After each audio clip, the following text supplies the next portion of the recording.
Hello everyone, welcome back to my channel. My name is Neeta. आज हम 11th class की political science का first chapter का ये फोर्थ पार्ट स्टार्ट करेंगे। Chapter name is constitution why and how. इस topic में हम कॉन्स्टिट्यूशन के थर्ड फंक्शन के बारे में पढ़ेंगे। इससे पहले मैं 3 पार्ट्स ऑलरेडी अपलोड कर चुकी हूँ, आप चाहें तो मेरे चैनल पर जाके देख सकते हैं। So the third function of a constitution, ये है हमारा third function of a constitution, is to set some limits on what a government can impose on its citizens. तो जो ये गवर्नमेंट है जो सिटीजन्स के ऊपर कुछ नियम कानून लागू करती है, ठीक है, तो इनको क्या कहा गया है? इनको कहा गया है फंडामेंटल्स। तो इस तरीके से जो गवर्नमेंट है वो सिटीजन्स के ऊपर जो नियम कानून लागू करती है वो फंडामेंटल होते हैं, तो उनको जो है गवर्नमेंट भी ट्रेसपास नहीं कर सकती, उल्लंघन नहीं कर सकती है, ठीक है। तो इस फंक्शन में हम इसके बारे में पढ़ेंगे, कुछ लिमिटेशंस होती हैं गवर्नमेंट के ऊपर भी, ठीक है। Constitution limits the power of a government in many ways. अगर हम गवर्नमेंट की बात करें तो कॉन्स्टिट्यूशन के द्वारा बहुत तरीक़ों से गवर्नमेंट पे कुछ लिमिटेशंस लगाई जाती हैं। The most common way of limiting the power of government is to specify certain fundamental rights. अगर हम सबसे सरल तरीके की बात करें तो वो है fundamental rights. All of us possess as citizen and which no one government can ever be allowed to violate। और ये हर एक सिटीजन्स को दिए जाते हैं जो फंडामेंटल राइट्स होते हैं, और जो गवर्नमेंट होती है उनको भी अलाउड नहीं होता है कि इनको वायलेट करें। आई होप आपको ये चीज़ क्लियर हो गई है। The exact content and interpretation of these rights varies from constitution to constitution. और जो ये एग्जैक्ट कंटेंट है ना फंडामेंटल राइट से रिलेटेड, ये ना कॉन्स्टिट्यूशन टू कॉन्स्टिट्यूशन वेरीज करता रहता है। मतलब होते तो हर एक कॉन्स्टिट्यूशन में फंडामेंटल राइट्स हैं, लेकिन ये वेरीज करता रहता है, मतलब भिन्नताएं पाई जाती है इसके अंदर। But most constitution will protect a basic cluster of rights. लेकिन जो ये कॉन्स्टिट्यूशन है ये प्रोटेक्ट करते हैं बेसिक राइट्स को। Citizens will be protect from belong arrest arbitrary and for no reason। जो सिटीजन्स हैं उनको प्रोटेक्ट करती है, जो कॉन्स्टिट्यूशन है वो हमारे सिटीजन्स को प्रोटेक्ट करता है। मतलब कि कोई भी उन्हें बिना बात के मनमाने ढंग से अरेस्ट नहीं कर सकता है। This is one basic limitation upon the power of government. और ये बेसिक लिमिटेशंस है गवर्नमेंट के ऊपर, गवर्नमेंट की पावर के ऊपर। Citizens will normally have the right to some basic liberties. और अगर देखा जाए तो सिटीजन्स के पास कुछ बेसिक लिबर्टीज़ हैं, जैसे कि freedom of speech, freedom of conscience, freedom of association, freedom to conduct a trade और बिजनेस एक्सेट्रा। जैसे कि कुछ भी बोलने की स्वतंत्रता, अपने अकॉर्डिंग, अपनी अंतर आत्मा के अकॉर्डिंग कुछ भी करने की आज़ादी, फ्रीडम ऑफ एसोसिएशन, संगठन बनाने की आज़ादी, और कोई भी ट्रेड और बिजनेस करने की आज़ादी हमारा कॉन्स्टिट्यूशन हमें देता है। In practice these rights can be limit during time of national emergency and the constitution specify the circumstances under which these rights may be withdrawn. अगर हम नेशनल इमरजेंसी की बात करें तो उस टाइम पे जो ये राइट्स हैं ये विड्रॉ हो जाते हैं। जैसे अगर हम कोरोना टाइम की बात करें कि कोरोना टाइम पे जो लॉकडाउन हुआ था, तो उस टाइम पे हमारे जो ये राइट्स हैं, जो फंडामेंटल राइट्स हैं, ये विड्रॉ हो गए थे क्योंकि नेशनल इमरजेंसी लग गई थी उस टाइम पे, ठीक है। आई होप आप ये क्लियर हो गया होगा मैंने जो एग्जाम्पल दिया है आपको। फिर भी कोई डाउट है मुझे कॉमेंट सेक्शन में ज़रूर बताइएगा।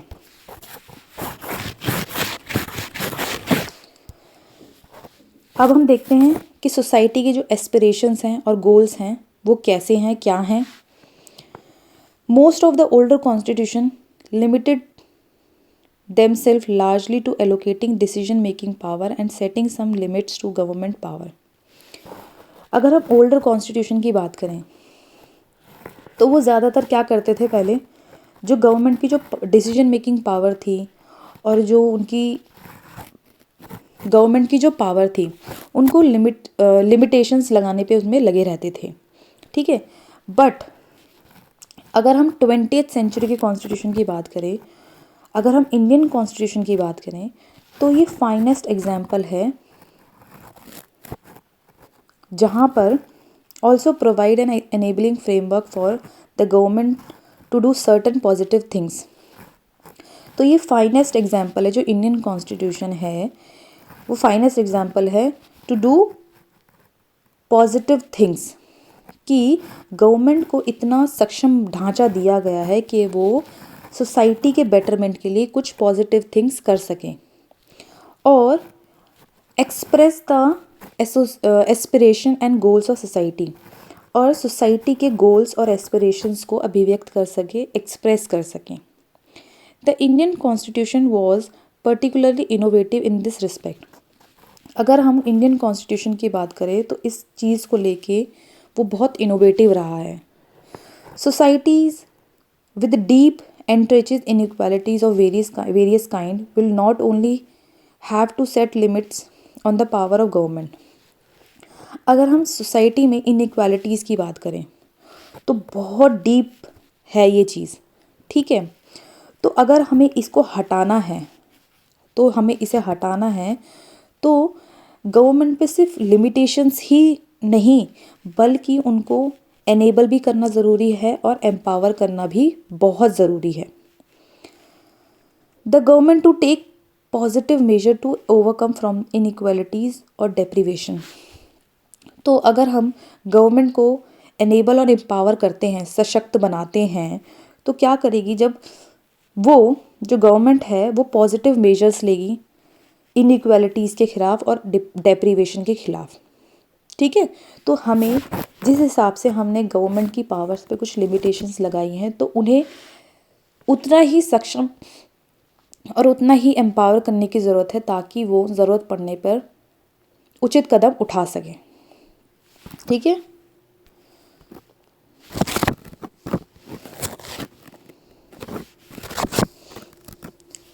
For example India aspire to be a society that free of caste discrimination. तो अगर हम इंडिया की एस्पिरेशन की बात करें, ठीक है, तो वो चाहते हैं कि जो सोसाइटी है वो कास्ट डिस्क्रिमिनेशन से फ्री हो जाए। In this our society aspiration, और यही है सोसाइटी इच्छा कि हमारा जो देश है वो कास्ट डिस्क्रिमिनेशन से फ्री हो जाए। The government will have to be enable और empower to take all necessary steps to achieve this goal. तो गवर्नमेंट को क्या करना पड़ेगा, तो गवर्नमेंट को एनेबल और एम्पावर बनाना पड़ेगा ताकि वो नेसेसरी स्टेप्स, मतलब ज़रूरत पड़ने पर कुछ ऐसे स्टेप्स उठा सकें जिससे हमारा ये जो कास्ट डिस्क्रिमिनेशन है वो ख़त्म हो सके, जिससे हम अपना गोल जो है वो अचीव कर सकें। In a country like South Africa, और अगर हम साउथ अफ्रीका की बात करें, ठीक है, हम जैसे कि जानते हैं, प्रीवियस क्लास में पढ़ चुके हैं कि वहाँ पर जो है रेशियल डिस्क्रिमिनेशन बहुत ज़्यादा हद तक फैल चुका था। तो deep history of racial discrimination, मतलब बहुत ज़्यादा हिस्ट्री में हम पढ़ेंगे रेशियल डिस्क्रिमिनेशन के बारे में साउथ अफ्रीका की। It new constitution had to enable the government to end racial discrimination. लेकिन जब नया कॉन्स्टिट्यूशन बना तो गवर्नमेंट को इतना एनेबल बनाया गया, इतना सक्षम बनाया गया ताकि वो रेशियल डिस्क्रिमिनेशन का एंड कर सके, उसे समाप्त कर सके, ख़त्म कर सके। मोर पॉजिटिवली अ कॉन्स्टिट्यूशन में enshrine the aspiration of society. अगर हम कॉन्स्टिट्यूशन की बात करते हैं तो वो क्या है, सोसाइटी की एस्पिरेशन का समझ लो एक पिटारा है, ठीक है। द फ्रेमर ऑफ कॉन्स्टिट्यूशन, जो कॉन्स्टिट्यूशन के बनाने वाले जो लोग थे, जो फ्रेमर थे, उनका ये थॉट था the individual in society should have all it necessary for them to lead life and minimal dignity and social respect, minimum material well-being, education, etc. तो जो कॉन्स्टिट्यूशन बनाने वाले जो फ्रेमर थे, उनकी ये थॉट थी, उनकी ये इच्छा थी, जो सोसाइटी में रहने वाले हर एक इंडिविजुअल है उसकी जो नेसेसरी है, जो ज़रूरतें हैं, भौतिक ज़रूरतें हैं, वो पूरी हो सके, वो अपनी ज़िंदगी जो है डिग्निटी और सेल्फ रिस्पेक्ट के साथ जी सके, और उनको एजुकेशन का भी अधिकार मिल सके। तो मतलब हर एक इंडिविजुअल को एजुकेशन के साथ साथ अपनी ज़िंदगी सेल्फ रिस्पेक्ट और डिग्निटी के साथ जीने का अधिकार दिया गया है। इसको ध्यान में रखते हुए कॉन्स्टिट्यूशन को फ्रेम किया गया है। The Indian Constitution enables the government to take positive welfare measures, some of which are legally enforceable. तो इंडियन कॉन्स्टिट्यूशन जो है वो गवर्नमेंट को इस तरीके से इनेबल बनाता है ताकि जो गवर्नमेंट है वो सोसाइटी के वेलफेयर के लिए कुछ पॉजिटिव कदम अगर उठाती है और वो अच्छे हैं तो उन्हें लीगली एनफोर्स भी कर सकती है, मतलब लागू कर सकती है legally. As we go on studying the Indian constitution, और जैसे जैसे हम इंडियन कॉन्स्टिट्यूशन को पढ़ते हैं, समझते हैं, तो क्या समझ में आता है हमें?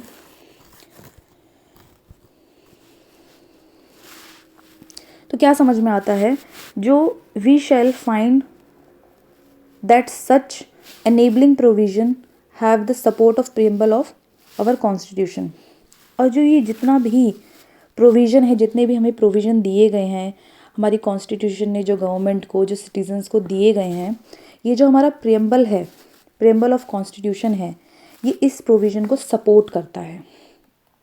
ठीक है। और जो ये प्रोविज़न वाला जो सेक्शन है वो हमारे फंडामेंटल राइट्स वाला जो पार्ट है उसमें आपको ये देखने को मिलेगा। ठीक है। The directive principle of state policy, और अगर हम directive principle of state policy की अगर हम बात करें तो ये भी क्या करता है, ये गवर्नमेंट से लोगों की एस्पिरेशन को फुलफ़िल करने की अपेक्षा रखता है। ठीक है। तो ये भी जो डायरेक्टिव प्रिंसिपल भी बहुत इम्पॉर्टेंट है अगर हम एस्पिरेशन को पूरा करने की बात करते हैं गवर्नमेंट से। ठीक है। एक बार हम ये वाला भी देख लेते हैं क्या कहना चाहता है कार्टून में जो ये पिक्चर बनी हुई है। The constitution maker have to address themselves to very different aspiration। तो जो कॉन्स्टिट्यूशन मेकर हैं वो डिफरेंट एस्पिरेशन को मतलब ध्यान में रख के वो कॉन्स्टिट्यूशन प्रिपेयर कर रहे, बना रहे हैं। ठीक है, बनाते हैं। Here is Nehru trying to balance between different vision and ideologies. और जो ये इस पिक्चर में जो ये नेहरू जी हैं, जो ये बीच में खड़े हैं, ये क्या कर रहे हैं, ये बैलेंस कर रहे हैं डिफरेंट विजन्स को और डिफरेंट आइडियोलॉजीज़ को। इस पिक्चर में सिर्फ इस कार्टून में हमें यही बताया गया है। ठीक है। तो हमारा जो ये टॉपिक है, जो ये फंक्शन है, यहीं फिनिश होता है। नेक्स्ट वीडियो में हम नेक्स्ट फंक्शन को डिस्कस करेंगे। Till then thank you so much. और अगर आपको मेरी वीडियोस अच्छी लग रही हैं, यूज़फुल हैं आपके लिए, तो मेरी वीडियोस को लाइक शेयर सब्सक्राइब करना बिल्कुल ना भूलें। और आपको मेरी वीडियोस अच्छी लग रही हैं तो आप इन्हें शेयर तो करें ही करें, और मेरे साथ आप इंस्टाग्राम, टेलीग्राम और फेसबुक पे भी जुड़ सकते हैं। उनके लिंक्स जो है मैं डिस्क्रिप्शन बॉक्स में डाल दूँगी। Till then thank you so much. Thanks for watching this video. Bye bye.